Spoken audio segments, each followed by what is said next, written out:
Hello, good afternoon and welcome to Midday Live from our news hub here at Adesawe Kanda in Accra. My name is Efua Tegu. Top of the bulletin this afternoon.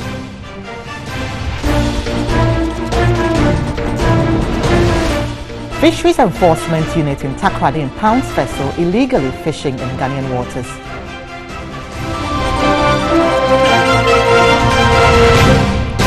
General Secretary of Governing New Patriotic Party hints of ministerial reshuffle.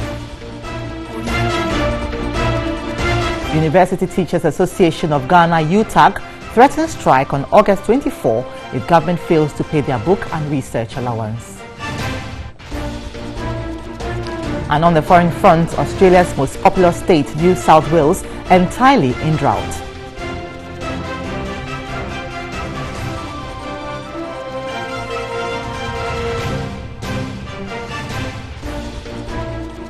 These and more stories coming up in the next 1 hour. Do stay with us. Now to our very first story, information reaching TV3 indicates the agency put in place to check illegal fishing, the Fisheries Enforcement Unit FPU in Takoradi, has impounded several psycho fish at Apam. We understand the fish is being offloaded into a van to be transported to Tema. Psycho practice is where trawlers stay put on the sea, catch fish meant for small-scale fishes, and then sell them to canoe fishermen out at sea. Experts say if such unsustainable fishing practices continue, the country could be out of fish in a few years.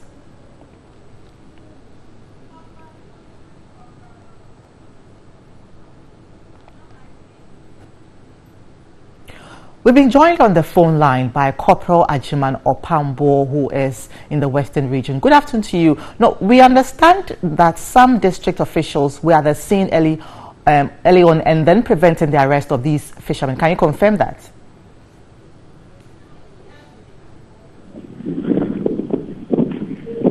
Mr. Opambo, can you hear me?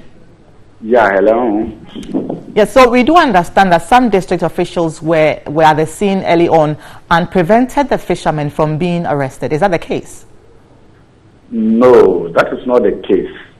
It is true that we came to the beach, but it did not came to stop us from doing our work. We also came to find out what is happening at the beach. Mr. Pambo, I'm sorry, but we can hardly hear you. There's a lot of breeze in the background. Can you just reposition yourself? I think I am close to the beach, so the wind is blowing. So can you hear me now? Yes, it's much better.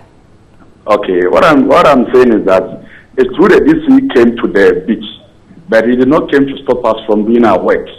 The DC came there to find out what actually is happening at the beach. So we sat down with the DC and we explained everything to him, including the fisheries law and the regulation. So after that, he left and wished us well to do our work without any interference. Tell us how these fishermen were apprehended.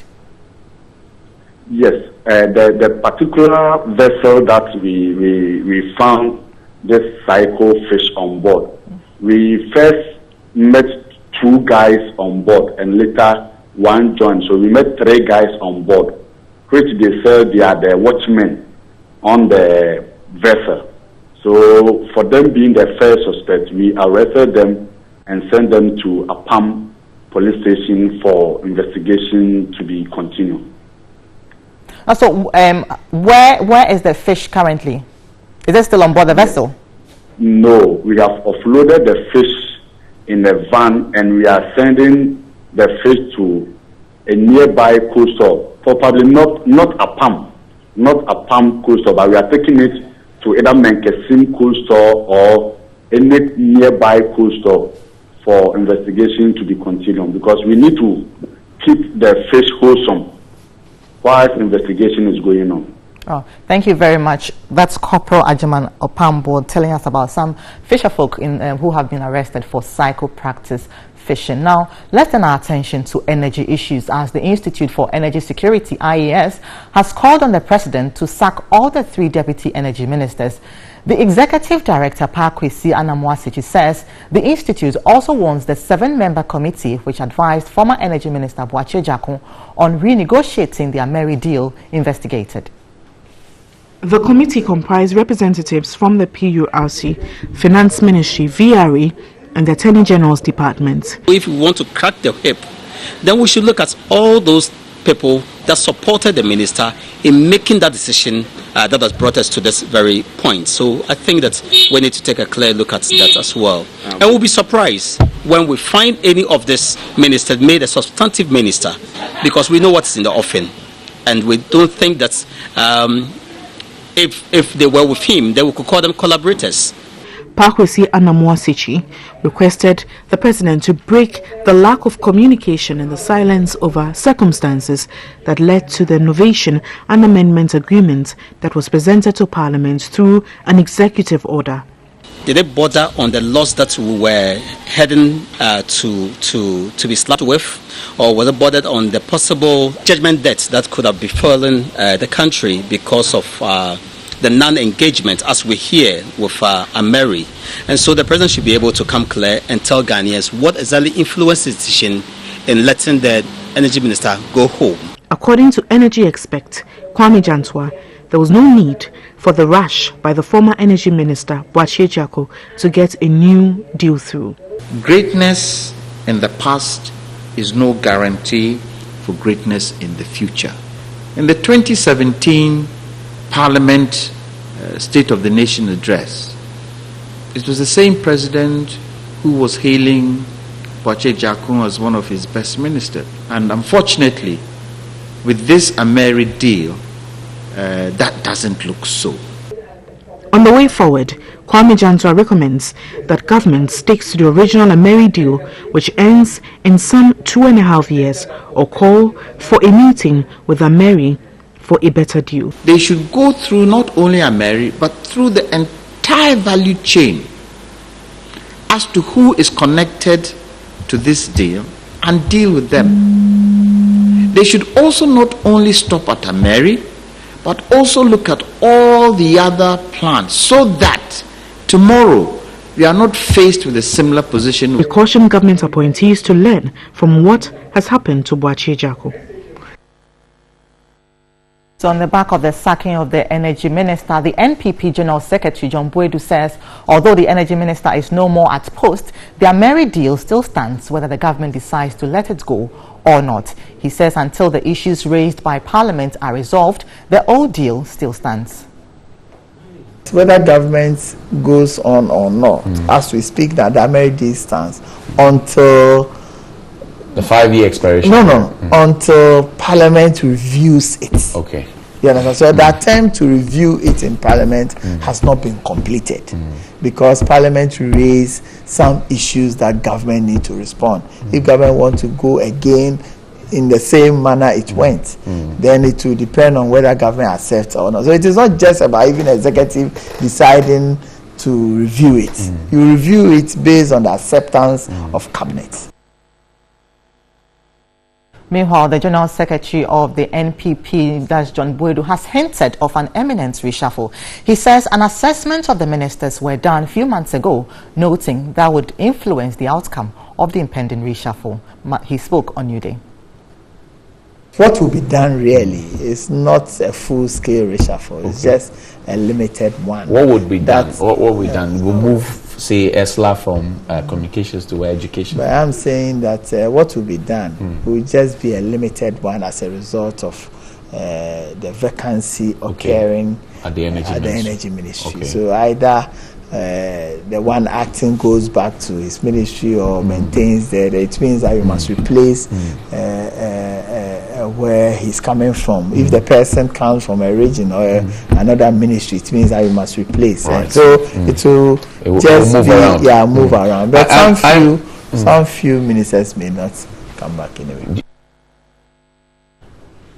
So as the General Secretary of the NPP is saying, there is expected to be a reshuffle pretty shortly, and the President is to undertake that shake-up of his government in the coming days owing to incessant pressure from key figures in his party and civil society organizations. Now, the reshuffle follows the dismissal of Energy Minister Boakye Jackor on Monday over the renegotiated Ameri deal.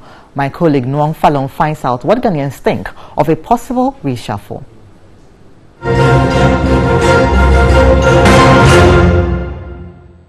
The president is expected to give in to pressure from civil society and embark on a massive cabinet reshuffle. Many ministers are expected to lose their positions as a result.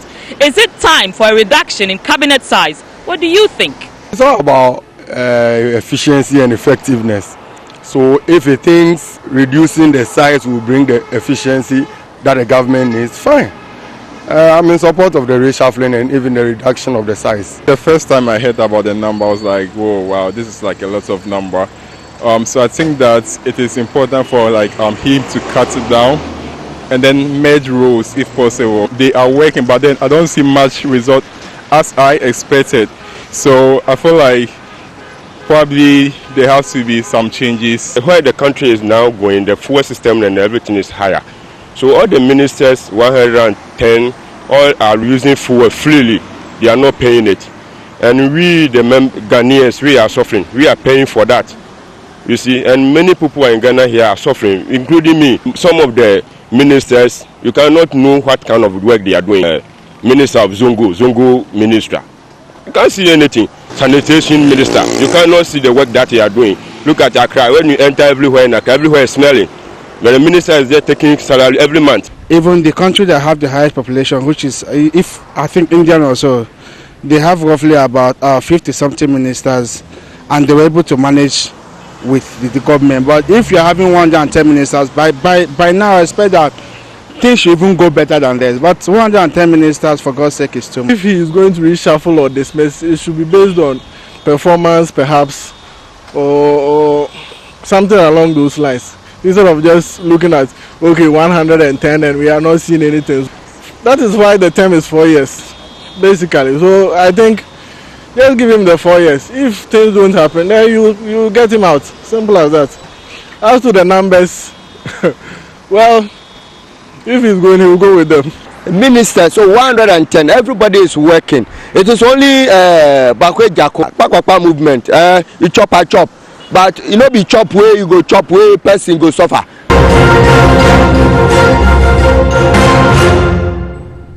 You're watching Midday Live on TV3. Let's now turn our attention to crime, and specifically e-crime, because a report by Kenyan-based IT firm Seriano Limited has revealed that Ghana lost a total of $50 million to cybercrime in 2016. The report, dubbed Achieving Cybersecurity Resilience, Enhancing Visibility and Increasing Awareness, shows that 5 African countries lost a combined sum of $895 million to the menace, comprising an indirect loss of $537 million and direct loss of $358 million.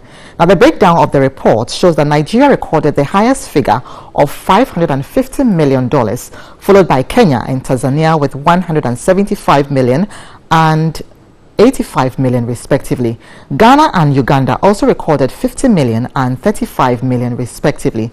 The report further reveals that insider threats, which refer to fraud involving information or employee abuse of IT systems and information, are a bigger security threat compared to outsiders for African organizations.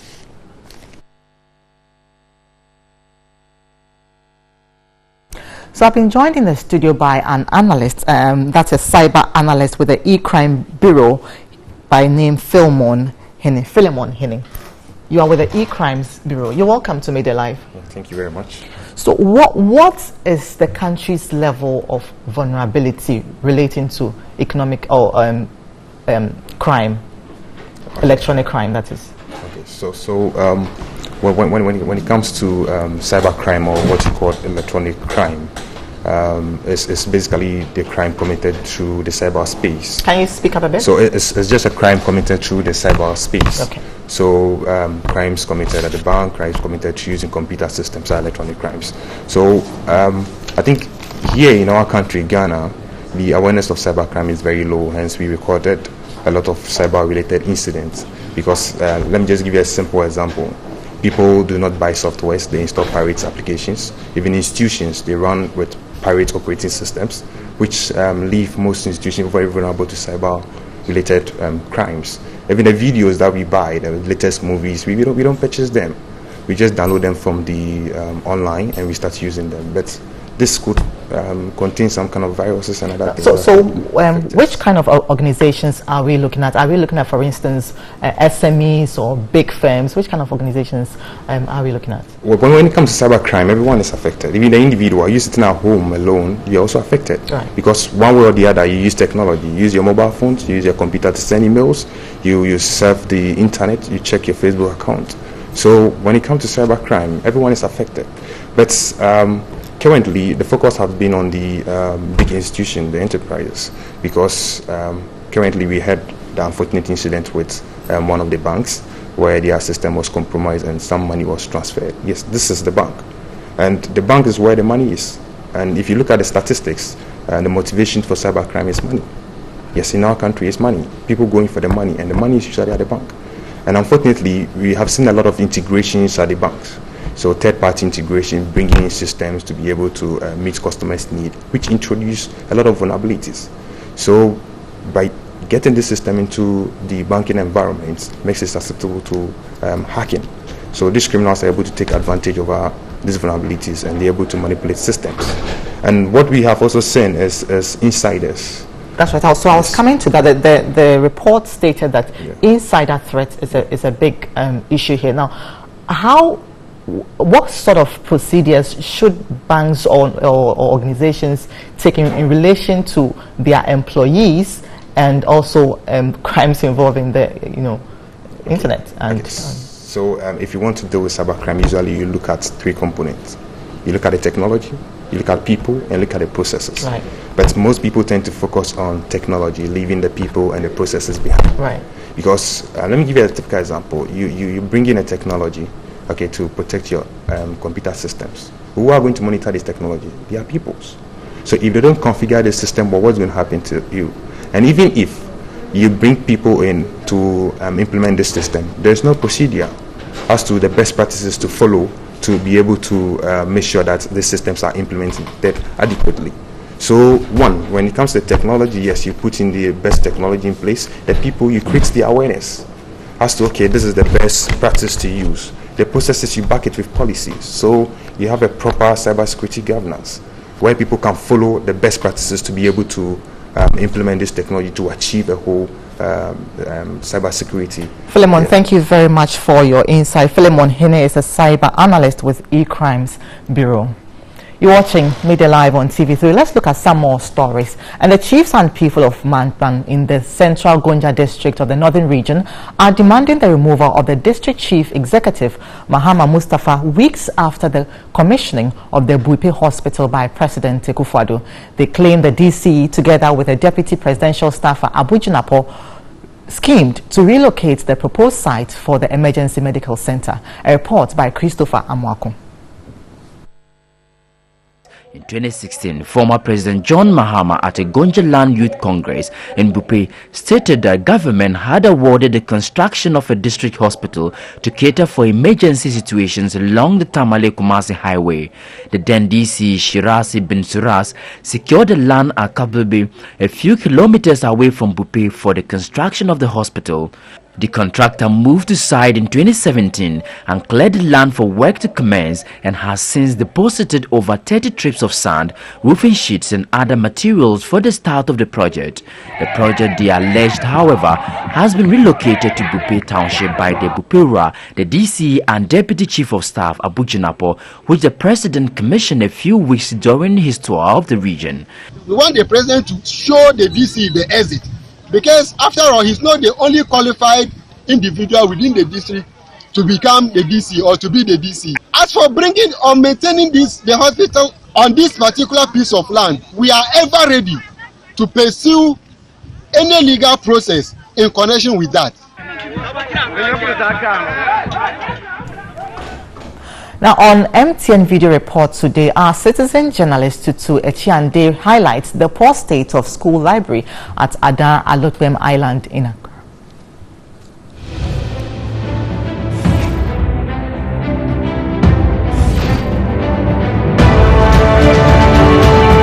Community Business School, Ada, in the Ada East District of the Greater Accra Republic of Ghana. This is a small school library that we have under the trees by making good use of the canopy that we have here. With 10 cities that we used to purchase the baskets. And today, the children can read on their own at their leisure hours, anytime they have a library period. We have a fan here that attracts the children to come and see what air can do. This is what we have on this island that is always motivating the teaching and the learning. It has enhanced the teaching and learning performance over here. This is Tutu Chani reporting from Adan Alopin on the island.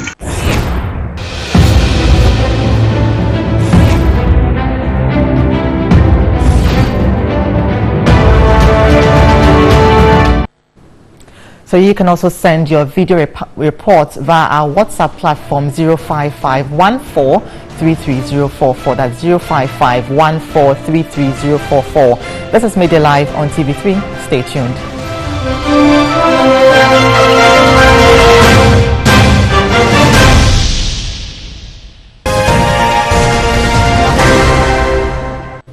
You're welcome back. Now, this is news just in, and the Economic and Organized Crime Office, that's IOCO, has invited the owner of gold buying firm Men's Gold Ghana Limited, Mr. Nana Pia Mensah, for questioning.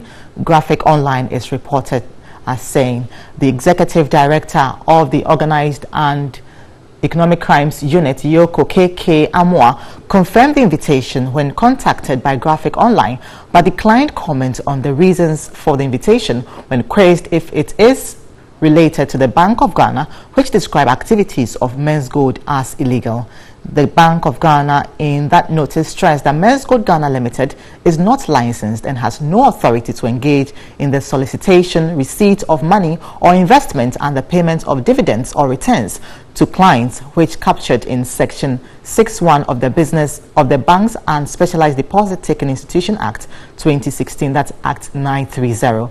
The BOG in the notice also hinted of impending sanctions, saying after several cautions to Men's Gold, it has started discussions with relevant regulatory authorities to sanction them for breaching the law.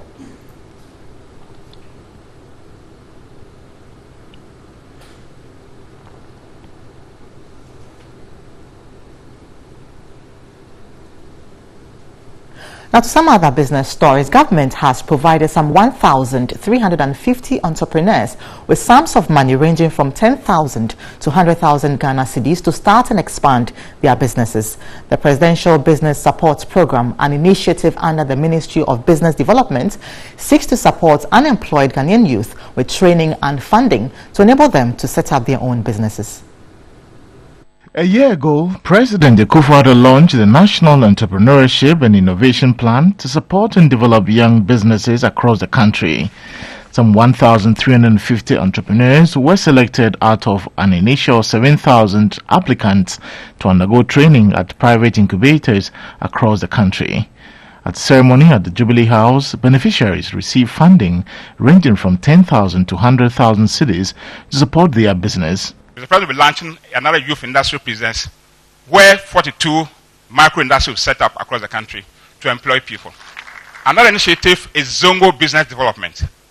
We have about 4 million people in the Zongos and want to work with the Minister of Zongo to give business ideas to Zongo youth so that they become meaningfully engaged and to come to their quota to the growth of this country. President Akufo-Addo charged them to work hard and give back to society. With the training and support you're receiving, you must together be able to create some 30,000 direct jobs within the next year and several thousands of indirect jobs. With such an impressive array of business people poised to make a difference, I'm confident that our nation is on the cusp of a bold new beginning which will repudiate the recent culture of failure. Go out there and make us proud. The initiative is in fulfillment of President Akufo-Addo's commitment to support small businesses to become competitive to contribute to the socio-economic development of the country.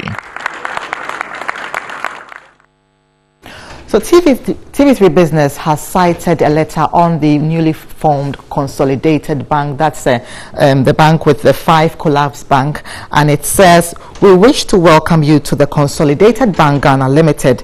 As you are aware, the Bank of Ghana has withdrawn the operating license of your bank, and the Consolidated Bank Ghana Limited has assumed the assets and liabilities of the bank. The purpose of this letter is to inform you that you will be working with the new bank for a period of 60 days for certain, during which time it will be possible for your employment status to be assessed. Based on this assessment, a determination will be made as to whether you will continue to be in employment with the Consolidated Bank Ghana Limited. Kindly be reminded that you will still operate from your current workplace. Yours faithfully, for and on behalf of the Consolidated Bank Ghana Limited, Daniel Addo, Managing Director.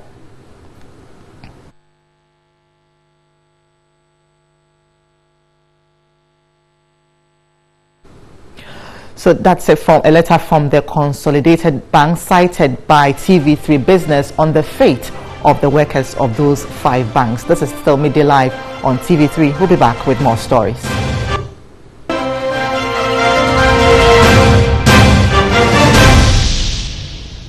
Welcome back to the news. Now, the University Teachers Association of Ghana, UTAG, says its members will embark on a nationwide strike if government fails to pay their 2017-2018 book and research allowance by Friday. According to them, several pleas to government to settle the allowance have not been met, and the Ministry of Finance has also failed to formally respond to their letter.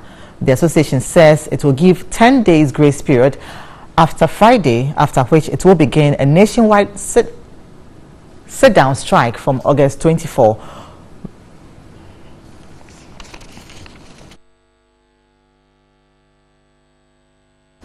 We've been joined in the studio by the National President of UTAG, Dr. Eric Opoku-Mensah. Good afternoon to you. Good afternoon. So, have you heard from government on the issue of your book and research allowance, when, for instance, they would pay? All right. Thank you. We had an executive meeting yesterday, NEC, and that was to help collate views from our campuses, because we asked that our executives go back to our respective campuses, organize the meetings, and let's take the decision forward, especially when government decided not to honor the payment of the book and research allowances as at 31st of July. So yesterday it became apparent that our members all over the country wants us to go on nationwide strike.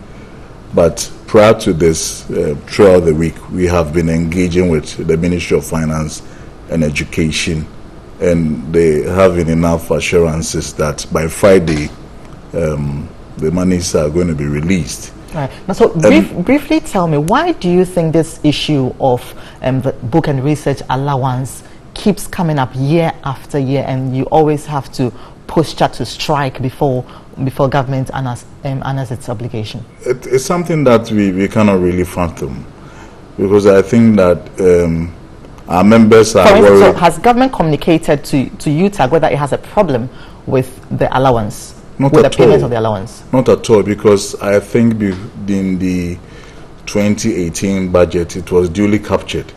And therefore, just like other obligations of government, we felt there wasn't going to be the need for us to prompt the Ministry of Finance or Education for them to commence payment. It's a process, and we felt that once we were committed to the process and we did our part, I'm talking about the universities, government will subsequently also carry it out. But as you said, it's been a major problem, and I think that government would have to answer this question going forward, because UTAG, as part of our resolution, is resolving that we will not be doing this next year. Right, now, so we need to go ahead and be comfortable with what we do, instead of coming out to discuss our book and research allowances, in public, which is really uncomfortable. Now, so the Vice Chancellor of UCC is quoted as saying that you don't use the book and research allowance for what it's intended for, and that you use it for your personal projects like building and stuff like that. Is that true?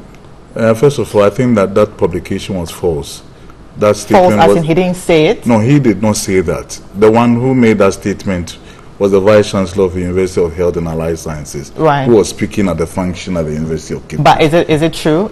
That was the most unfortunate statement, and if you want us to interrogate the issue, fine. But I think that it's not fair, because as a seasoned academic who is a leading researcher in the country, he did not show a clear understanding of what the book and research. So what is that clear understanding of the book and research allowance? Because I did speak with Mr. Harry Agbanu a couple of days ago, Yeah. and he also did mention that, well, the book and research allowance is supposed to be for books and research, but then a lot of you don't do the research, but you buy books.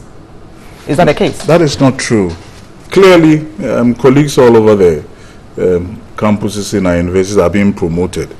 And this is the only job that, if you go to school even having a PhD, you do not gain any promotion after that until you publish academic articles. And therefore, if we are not doing the research, upon what basis are we being promoted?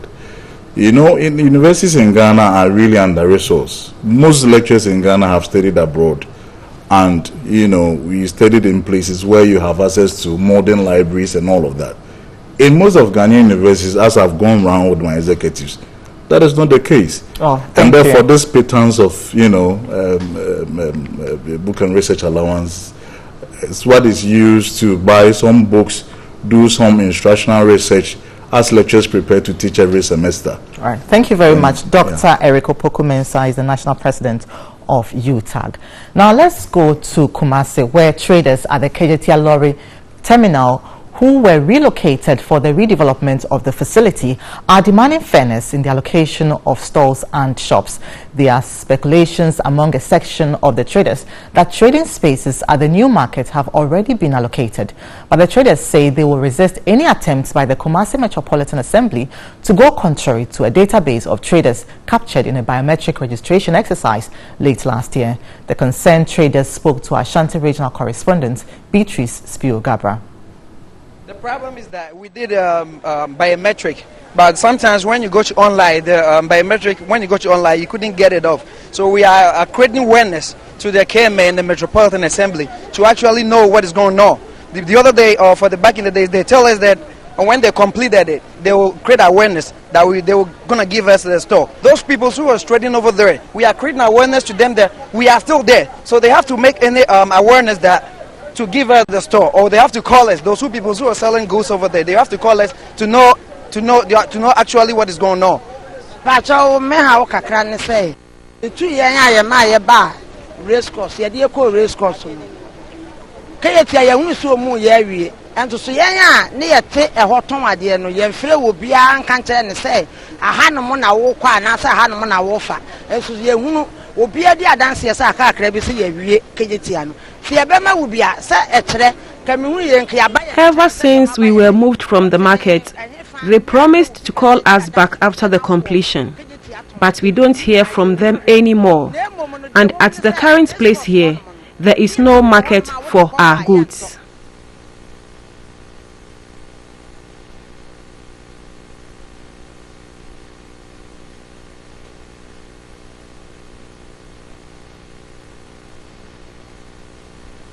You're watching Midday Live on TV3. We'll be back after this break with sports.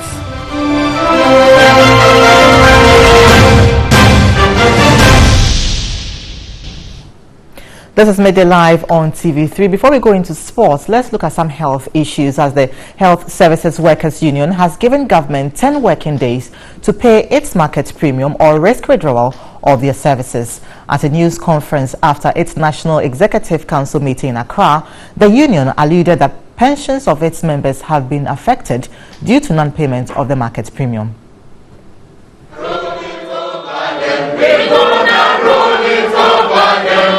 The National Executive Council of the Health Services Workers Union, HSWU, was upset about the delay in the implementation of its collective bargaining agreement. The agreement, which was signed in 2015, has since not been implemented due to non-availability of funds by the Finance Ministry. Most disturbing to the union is government's unwillingness to pay its market premium on the single-spine salary structure. All health workers were affected because At that time, the salary of a labourer in the health sector was 171 Ghana cedis per month. For us, the span salary was 130.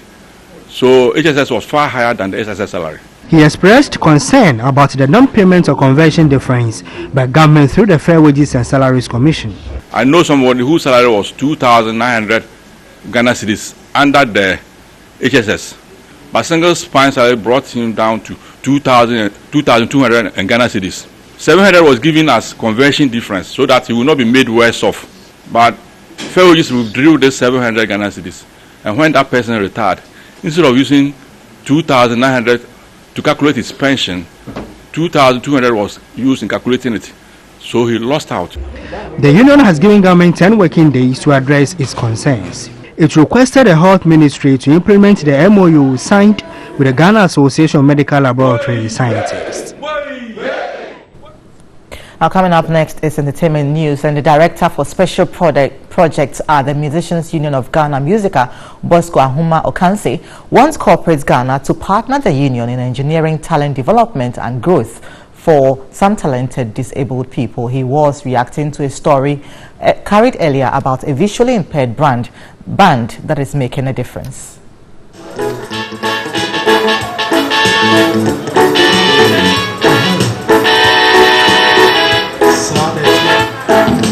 What it is there's so much talent, there's an abundance of talent in the creative arts space that if corporate Ghana would look at it, not just corporate Ghana but the state as a whole, will look at engineering, talent development and growth in that sector, I'm sure the benefits would be immense. Yeah.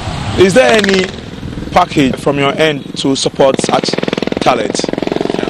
Thank you. What happens is that music as an institution looks for support to facilitate its projects. So in the area of the physically challenged, last year Star Ghana had a call for a JESI project, which is gender equality and social inclusion. So the union applied, but we couldn't qualify for that. Access to that fund will enable organizations like the union to initiate projects that will take care of the physically challenged, the marginalized and women. So as of now, we do not have an immediate project we're running.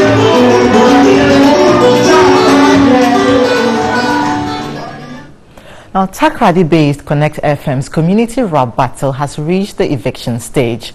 The night produced so much heat that the only female rapper, Thelma Mali from 2nd D, had to voluntarily step aside. 12 underground rappers from 2nd D, Ifiekuma, Kwesimintim and Takrady slagged it out. It was a do-or-die affair, and expectedly, the rappers raged on from one lyrical bar to the other to impress judges, which included hip life sensation Nero X.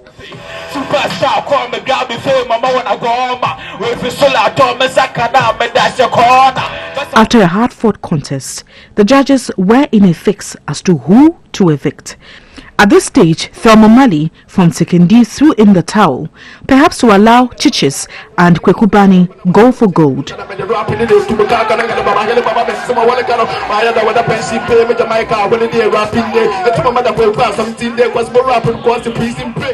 After a sterling performance from rapper Kwekubani, Judge Skinny MC could not help but appreciate his talent by giving him an undisclosed sum of money. Chichis and Kwekubani faced off to prove their supremacy during the one-on-one battle.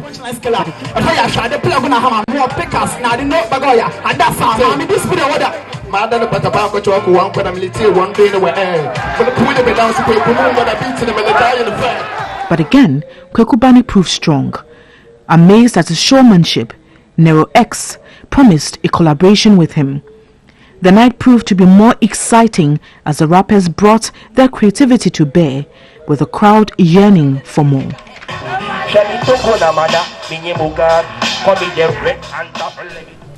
And that'll be all for Midday Live today, but before we go, let's look at the top stories once more.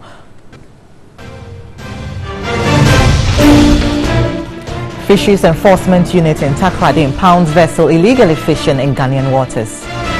Ghana UTAG threatens strike on August 24 if government fails to pay their book and research allowance.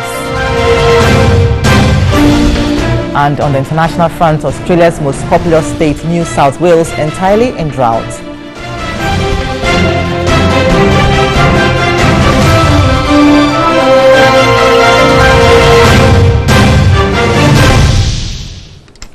For more on these stories and more, do go to 3news.com. My name is Efua Tieko. Have a lovely afternoon.